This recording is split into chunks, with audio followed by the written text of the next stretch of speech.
Thank you everyone for joining us for another Power Hour session. Today we're lucky enough to have Greg Allen with Greenheck with us. He is our ECM motor master, everything FEI. He's my go-to with fan control questions. So we're going to be in great hands today. We're going to be discussing FEI, fan performance, selecting for fan efficiency, and I'm sure Greg will throw in some tidbits on some new motor things, hopefully. Right. So as always, please put your questions in the chat. We'll be moderating those. We'll probably wait to the end, but if it makes sense, we'll interrupt Greg on the fly. This is being recorded. I'll eventually get it edited and up on our YouTube page. So if you see something you want to reference again, it'll be there. With us, as almost always, is Blake. I think he had to miss last week's, representing with the Mariners jersey. That's nice. Scott and Nick might be joining us a little later, but we're your Dorse engineering support team. We're always here to help. So with that, Greg, give yourself an introduction and kick it off. All right. Good afternoon, folks. My name is Greg Allen. I'm an application engineer with Greenheck Fan Corporation. And like I was introduced, I do a lot of work with the motors, controls, and drives. And that's deeply ingrained in the efficiency of fan systems and how they're selected. So today is really right up our alley, and it's really pertinent specifically to your area, but it's pertinent across the United States. We all want to save money at the end of the month with our electrical bills, but there are so many more benefits. And really the hard part here is how to grab onto those, how to make sure that I get what I need. So with that said, I am going to share my screen. And if for any reason I cut out or anything, just stop me as we go. All looks good. All right. Well, we're here to talk about FEI, right? So FEI is Fan Energy Index. And really, we want to nail down, what is FEI, how it works, why do we care, right? And then in the end, we're going to have to follow up with a little bit of regulation and then say, what do I have to do, right? So here we go. Good agenda. We're going to talk about what is FEI, kind of a high level, how it's calculated, go over that. Then we're going to hit how to use this as a tool. And really, for me as an engineer, this is one of my favorite and most important sections. Hit that code adoption, how that's going to affect all of us in different jurisdictions over time. And then finally, we'll kind of talk about, how we recommend selecting fans and keeping up with compliance. And of course, we're going to take some questions. So that chat box is an awesome feature. So roll right into this. So what is FEI, Fan Energy Index, right? So first, FEI is a simple ratio. Okay. I love that. Again, as an engineer, this makes good sense to me. And this ratio allows me to accurately compare the energy consumption between different fans or similar fans, right? So this becomes a unit that I can, without units, it becomes a ratio I can compare left to right, and I can draw conclusions from, and I can also see when to dig deeper. So it is a very powerful engineering tool, right? I can use this tool to help best select the fan system for my application and kind of bringing multiple points in, such as sound, quality, efficiency, kind of pulls all those together. And of course, lastly, is FEI is a mandate, right? As state and local codes begin to require minimum FEI values, a class like this can really put us forward. We're all on the same page. We know how it's developed. We know how to use it. So let's start with how it's developed. FEI is that ratio, and this is kind of key. It's a ratio of a reference fan's electrical input power, but not just any fan. It's the electrical input power at a specific duty point. and I kind of hit that a little harder. So, I like to tell people that I don't make bad fans, right? I make great fans, but you can use a great fan in a bad place. It'll still operate, just may not be as efficient or as robust as you need, right? So with that said, we're really looking at a reference fan at a specific duty point, CFM and static pressure, and then we can compare it to the actual power consumption of the selection you just made, right? So that over itself, simple ratio. You divide the reference electrical input power by the actual electrical input power at that duty point. This ratio becomes proportional then. So for example, a fan system, kind of hitting that proportionality, a fan system with an FEI of 1.0 is like, hey, that's standard. That's a solid B in college, right? Definitely not a bad thing. But if I make a selection where I am a FEI of a 1.1, what this is saying is that I am selecting a fan 10%, it would use 10% less energy than the reference fan, right? So 1.0 becomes a standard. And then as you go up from there, you're becoming more efficient using less energy. So to really kind of nail down what is the reference electrical input, and simply it's the amount of power required to operate a reference fan at a duty point, right?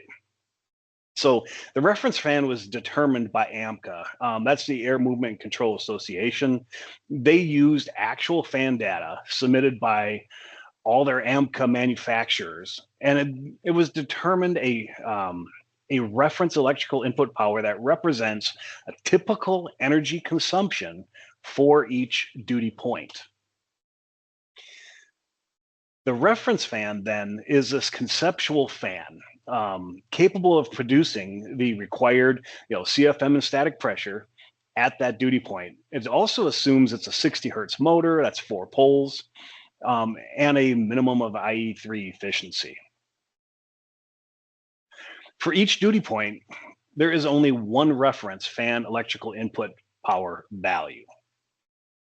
So this is our standard we're being held against. So what's the other side of that equation, right? What's the input power? Well, the input power of your actual fan is really a measurement of the total power required to operate a fan system. And it includes all the intermediate things, right, that have not been included in other fan energy matrices.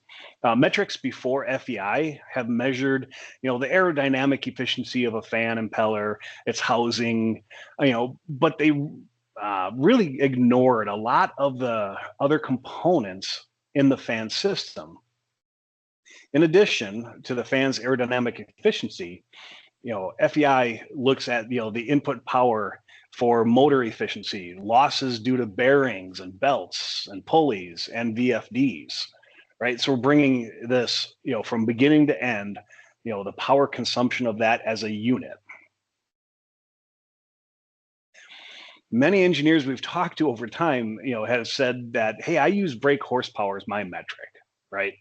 I'm scheduling, right on the schedule, the brake horsepower, and really that stream was started by the IECC, the International Energy Conservation Code, and it's something that all engineers have to do now, right? We put that brake horsepower on a fan schedule. The problem is, that brake horsepower is not a measurement of the total fan system. It's simply a measurement of power at the fan shaft. So it's looking primarily at the aerodynamic losses of the fan and bearings. It's only looking at very specific sections of that fan. So looking at it this way, you can see, the actual electrical input power versus brake horsepower. FEI is taking into account, the drive, the motor, the VFD, all those little extra things, and those little things truly add up, brake horsepower doesn't account for all the things. So we say that FEI is wire to air, right? It's a wire to air metric. It's not just looking at the fan shaft and beyond, it's looking at all the power coming into the fan system. So it measures everything from the wire all the way through the air of the fan system, converts it all into that simple to use ratio. All right, let's talk about the advantages of using FEI. Now that we understand that FEI is a ratio and 1.1 is better than 1.0 by 10%. Let's kind of use this information and start looking at a selection of a fan. How can I employ this knowledge? So first, higher FEI values equate to lower energy consumption. I bet you guessed that one already. And this really means lower operating costs and lower carbon emissions. Second, higher FEI fans also have a more forgiving selection point. We're going to look at a fan curve in a moment, and you'll actually see that when you're in a higher FEI location in the fan curve, you have more flexibility. Third, higher FEI values usually equate to a quieter fan. And lastly, FEI allows you to quickly spot an inferior fan during submittal reviews, right? If I have access to that FEI ratio and I'm looking at, 3 different submittals or alternatives, I can weigh them against each other and immediately see glaring differences that may not be as easy to see. So let's look at that actually. Here's an example, right? I've got 3 fans on the screen. They're very similar fans. They're all inline fans. These are at 3,500 CFM and 1.5 inches of external static pressure, right? Now let's look at the fan schedule for these 3 fans. With the given information in front of you, which fan uses the least amount of energy? Right? You might say, okay, these fans are identical. They'll have the brake horsepower of 1.35, right? So they're equivalent. Or you might look at it and say, hey, looking at EF1 there, the motor horsepower is only 1.5 horse. The other 2 are 2 horsepower. So clearly EF1 is the most efficient. If you know Greenheck terminology and model names, you might look at EF2 and say, hey, that's got the glorious -VG or very green moniker on it. This must be the most efficient because it has a higher efficiency motor. But the reality of this is, looking at what I've given you on the screen, you can't tell. There's not enough information to say which one of these fans is going to cost you the least monthly to operate, is going to be the most efficient fan. And the only way to really grab that is if we add FEI to this fan schedule. So let's do that, right? Boom. On the screen, I've added the FEI data. So here's that same schedule. Now you can see that EF2 has actually the highest FEI value. It's 1.4, right? And this means it uses the least amount of energy. The reason behind this, and we kind of explain of what changed. EF1 and EF3 are both using traditional induction motors and have losses, due to VFDs turned down to get to the operating point. EF3 has a 4-pole motor, which is actually less efficient than the 6-pole motor that EF1 employs. So FEI takes all of this into consideration. It looks at the actual electrical input power required by these different fan systems so that you can now see unequivocally which uses the least amount of energy. So without FEI, you really could not answer that question. So now we know EF2, I let it out of the bag. It's the most efficient fan. It was the very green. But how important is the difference in FEI? So let's throw some numbers to this. Let's compare the energy consumption the operating costs and the carbon emissions of EF2 and EF3, right? So we were at 1.4 and 1.28 for FEIs. In 1 year, EF3 will consume 534 more kilowatt hours of energy. That equates to $64 more in operating costs and 458 more pounds of carbon or CO2 emissions, right? So those are real numbers kind of in front of you. Over the course of a 10-year lifespan on these fans, let's kind of see the magnitude of this. Over 10 years, we're talking about a savings of 5,340 kilowatt hours, $640 in operating costs, and 4,580 pounds of CO2 emissions, right? But how many of us have one fan in that building, right? You're actually going to have a multitude of fans in that building. And here's where that multiplication really starts adding up. That same 2 fans at a quantity of 10 each, 53,400 kilowatt hours of energy saved, $6,400 in operating costs saved, and 45,800 pounds of CO2 emissions saved by going with that FEI of a 1.4 over that 1.28. So we're kind of seeing the big picture here of all these fans across the entire building and across the city, how that can just blow up. All right, now, not only is FEI a tool that lets you compare energy consumption, it also helps us to make a more forgiving fan selection. Selecting a fan with a higher FEI will give you a selection that is more central in the fan curve, giving you more room to speed the fan up. During T&B or test and balance, I might need a few extra RPM, CFM. Might need to overcome some minor system effect. We're right in the middle of that fan curve, and that gives us more room to react. On the left, we have a belt-driven sidewall fan, right?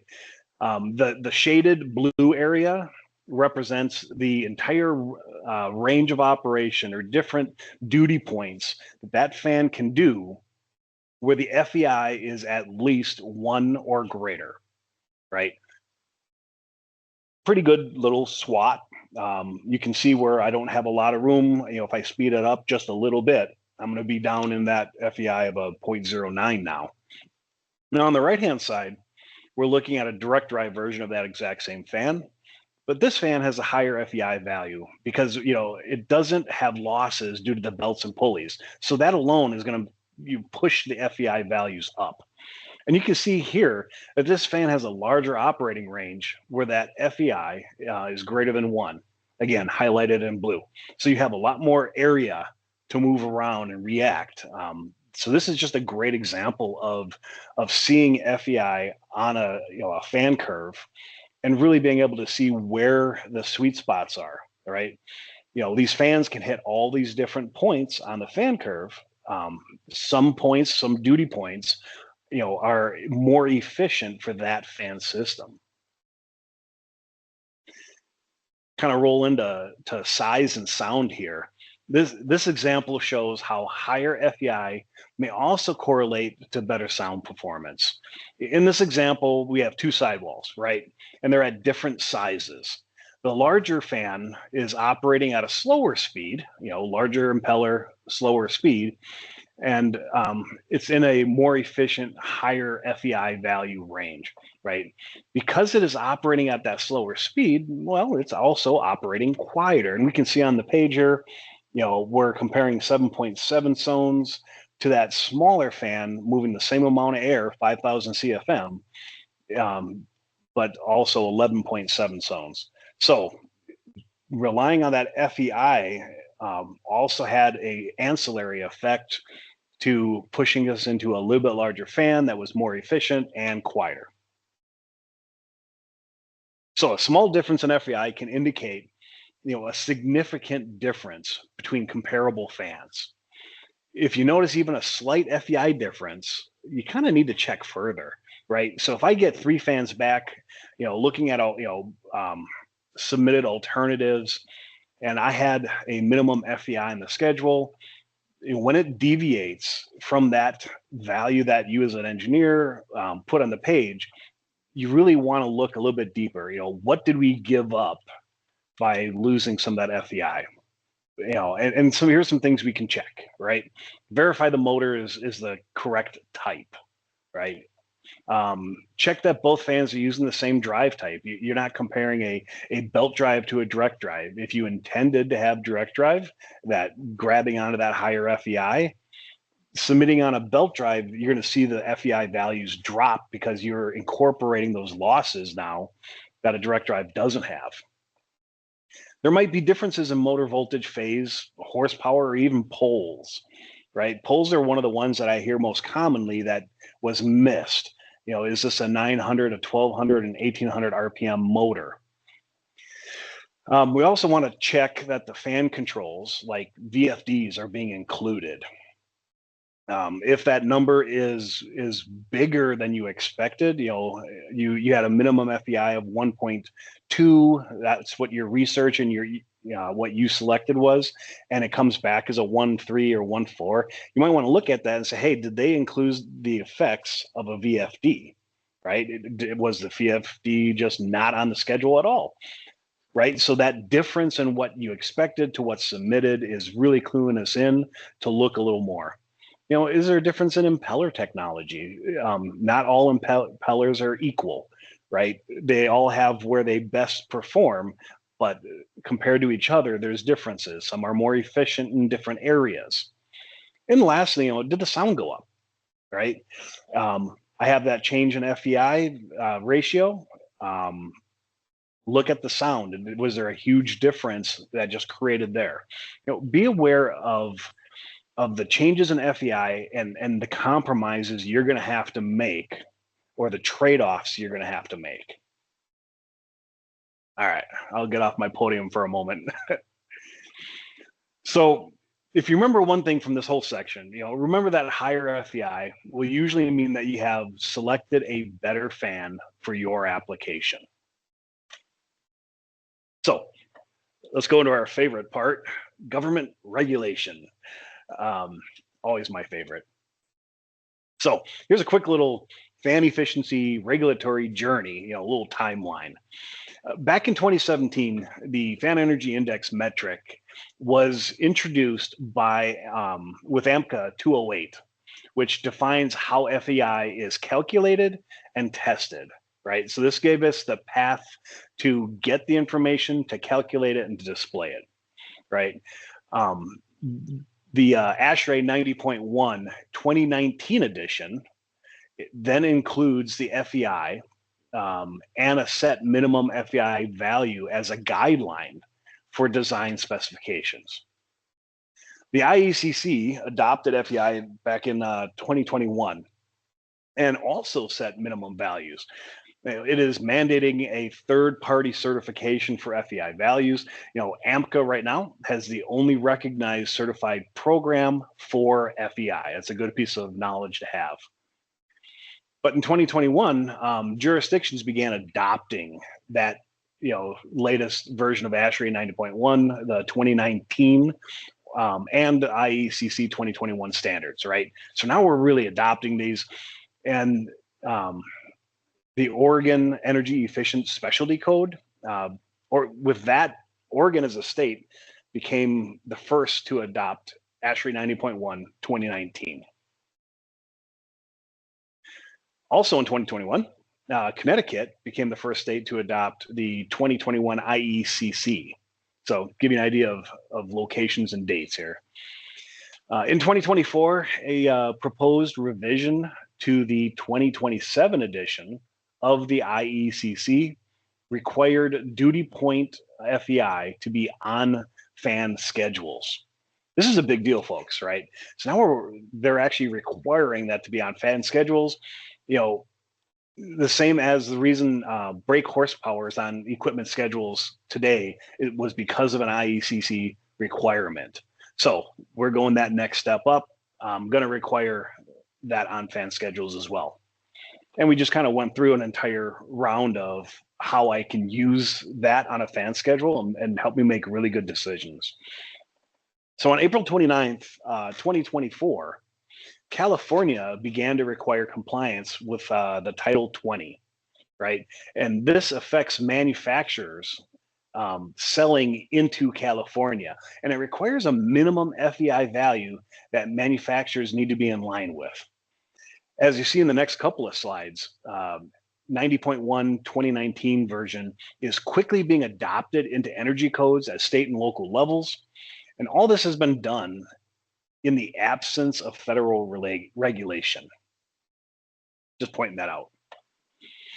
As of June 30th, 2025, 18 states, highlighted here in dark green, have already adopted 90.1, the 2019 version, standard into their energy code and required an FEI of 1.0 or greater. All other states are not yet on the current version of 90.1, but this is evolving quickly. So if you're going to look at the same slideshow a week from now, I'm going to have to say go back and check, because those adoptions may have happened pretty quickly. So even if your state is behind, which most of you guys are not, but even if your state were behind, we definitely recommend you update your specifications and equipment schedules to comply with the latest versions of 90.1. And this really just helps you pick the best fan and stay ahead of these impending codes and their changes.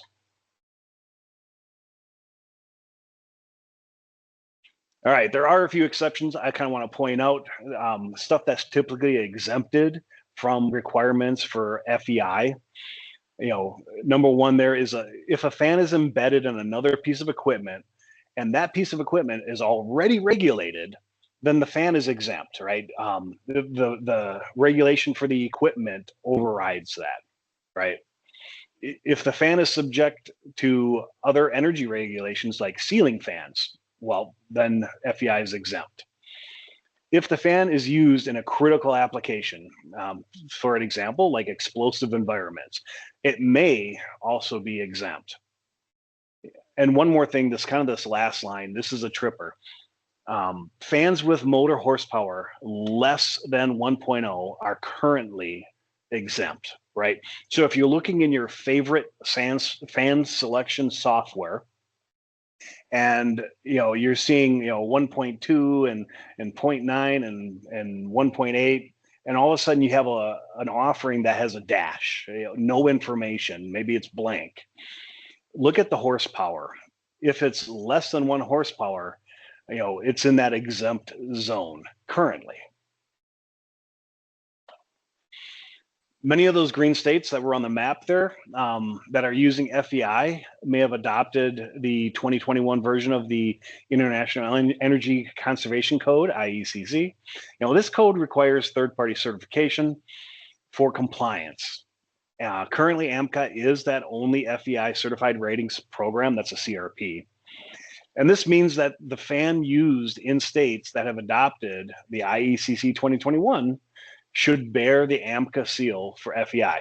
On the screen, you can kind of left to right on those green and yellow stickers. There's FEI, FEI and air performance, or FEI air and sound performance. That's, AMCA has gone in through all the work and requirements to check and recheck and certify those different values that are being provided to you to consume and use to make good decisions. All right, adoption of FEI code and standards at the state and local level is already in progress, and this will continue as we go. So, what should you do to comply with these requirements, right? Recommendations. FEI is complex. It's a moving target. Our recommendation right now is that even if your state has not yet adopted it, update your specifications and schedules to include this information. Add a column that says minimum FEI. Schedule the FEI value at the actual duty point for each fan. We also recommend that you not only schedule this FEI value, but you hold it, right? To prevent inferior fans from making their way into your design. One of my examples on this one is an alternate was accepted, and without looking at anything else, it looked pretty solid, change. It was a lower cost unit. No one looked at the FEI. After the fact, when we're going through installation, it was found that the system was designed around EC motors and higher FEI values. And that motor was to be operated or controlled using a 0 to 10 volt speed reference provided by the building automation system. The alternate was accepted, had a lower FEI value. And again, remember back when I said use this as a red flag to go dig deeper. The one that was provided was a small single phase AC induction motor with a solid state speed control. There was no remote control of on, off, or speed in the system. This could have been a flag that caught that immediately if we had just looked at the FEI values between the two offerings. All right. Be cautious when evaluating value engineered alternatives that have lower FEI values. And like I said, this is a red flag. You need to look further. And then finally, use an up-to-date fan selection tool. I really like using ECAPS myself, which calculates and displays FEI values for you to use and schedule. All right. Now, when you're selecting the fan, first, you got to pick a fan type based on your application, and duty point, right? And a lot of times space constraints, right? So I got to pick a fan that fits, it works, it moves the right amount of air, it's the right design for what I'm doing today.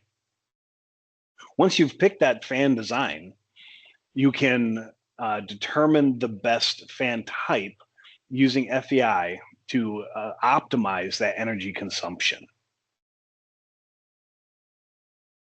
A lot of times, I'm looking at different fan designs for the same application, or I'm looking at one fan design, and I could do that same air performance with 3 different sizes. What value is brought by making it larger and quieter? Not just an efficiency. So let's look at sample schedule, right? And as you can see here, I'll circle it in blue. This has an FEI column. I love it, right? But also notice here the note on the bottom, note 3. Fans shall meet or exceed scheduled FEI values and be licensed to bear the AMCA CRP seal for FEI, right? So this is really giving me a lot of information, right? Not just that brake horsepower or the horsepower size. This is allowing me to really control what's coming in the door and make sure it meets the philosophy that I'm using for design of that space, of that building. In summary here, moved a little fast, I apologize. But to stay ahead in this rapidly evolving world of fan regulation, schedule and hold duty points for FEI values, right? That is a great takeaway from a lot of this. Whether you're meeting requirements for current regulation in your area, which is great, or you're just using FEI as a benchmark. I put the time, energy, and brain power into designing this system, and this was what I built it around. This was my basis of design. And it is good that there are alternates that are bid at the same time. FEI is one more tool in your tool pouch that you can pull out and say, hey, is this change, this alternate meeting my intended intent? So with that, I'm actually going to open up the floor here for some questions and some discussion. So, Chris, do we have any in the chat? Or Blake?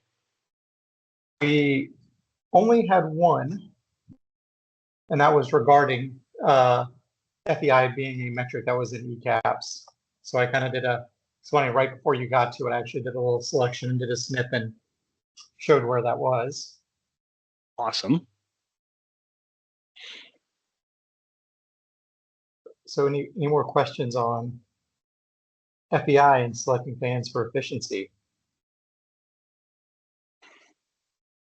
I do want to throw out here while we're waiting for a couple more questions to come in. One thing that I get asked quite often is I threw a lot of numbers out, like, hey, your savings and your carbon emissions. I've been asked and kind of taken to the mat, like, where did you derive or how did you derive this information? So I kind of want to spell this out for everybody. I did what Chris just did. I made selections in ECAPS, right? ECAPS gave me all this information. It gave me the FEI, but also I can use this to generate the energy usage and operating costs. So what I did today, it was all based on a 5-day work week, 12 hours a day, right? It also assumes 12 cents per kilowatt hour for energy cost. So in your area, if that 12 cents is 18 cents, I encourage you to do that same exercise. Go into ECAPS, update your energy costs so that you can get even a better idea of your area and your savings for that. For the carbon data, this was taken from the U.S. Energy Information Administration. That's the federal agency. And we used the U.S. average of 0.86 pounds of carbon dioxide, CO2, per 1 kilowatt hour, which includes the influence of zero or low emission sources like nuclear, solar, wind, etc. By comparison, just so everybody knows here, coal produces 2.3 pounds of CO2 per 1 kilowatt hour, right? So if anybody was wondering at those numbers, you want to go back and look at the ones I gave, that's kind of where I pulled my information from, and you're welcome and encouraged to replicate it.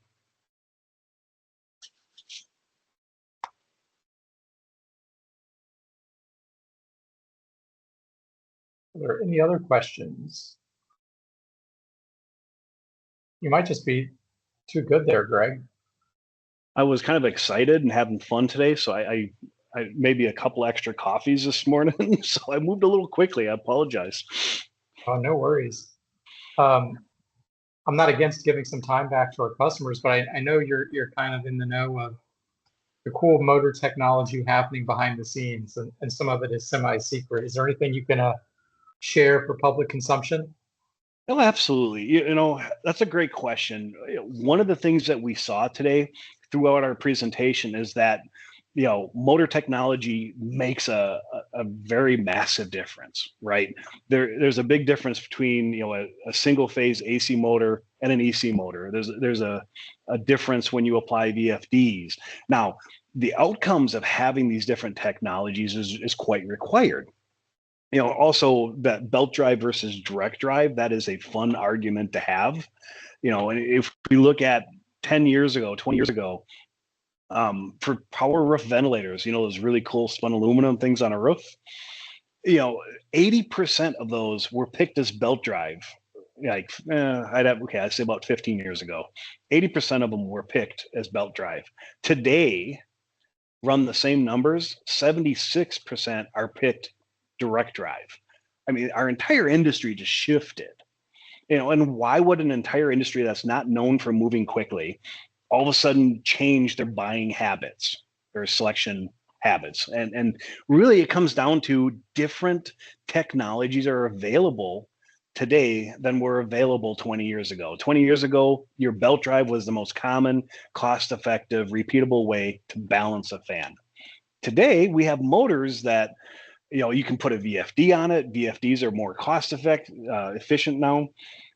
Or you have like EC motors, or what I call very green, right? The drive's built into the motor, and I have all this capability to turn the fan down right in the motor, and it's more efficient too, right? So I have more capability. What I want to wrap in there is, EC motors were actually invented in like 1969. They're really picking up the pace and being adopted over the last I'll call it 15 years. And today they're commonplace. You get that ability to turn down and hit the right performance, but you get that higher efficiency too. Now, moving into the next 5 years, we're looking at other technologies that are going to complement like EC motors and VFDs in a three-phase environment. Motors, there's so many different technologies. It really comes down to the right technology for that application, the right torque characteristics for that style. I mean, if you're dealing with a pump, a conveyor, or a fan, you have different requirements. One of the niftiest things, I've been looking at these PCB motors, printed circuit boards, and how they're being employed throughout multiple industries today. And the coolest thing I think personally about those is that you can really tweak the design of those motors to emphasize the criteria that's important to you. You need something lightweight, small form factor, torque in a very early RPM range, heat dissipation, sound, what is really important to me. And you can manipulate the design of the motor to emphasize those characteristics. So not just me, but kind of across multiple industries, it's good to keep an eye on how different technologies are being adopted today for us to use. And I won't give it away because I know you're trying to stay secret about what you're allowed to say, but Greenheck does have some super secret new style motors that I was lucky enough to see in one of the R&D labs, and a group I took up there earlier this summer. I got to see one being tested. So there's a new technology, just what he said, a smaller form factor with the PCBs, really high efficiency, built-in variable speed. So this next generation of motors is going to be really fun to see. And really what amazed me is, you pointed out, was how small it was and how lightweight it was. For I think I was looking at either a 5 or 7.5 horse motor. I was shocked at how small it was compared to a standard AC motor. So, well, excellent. I don't see any more questions. Again, Greg, you did too good of a job. Thank you so much, as always. And everyone's still online, feel free to reach out to your Dorse rep anytime you have any questions. You can always reach out to Blake and I direct, but I know we have a cross section here that are represented by many Dorse employees. Everyone's here to help. We're always an engineering resource for all of our contractor salespeople. And we have people like Greg backing us up across all of Greenheck's business units. So with that, thank you. If you'd like to learn more, please let us know, and hopefully we'll see you next week.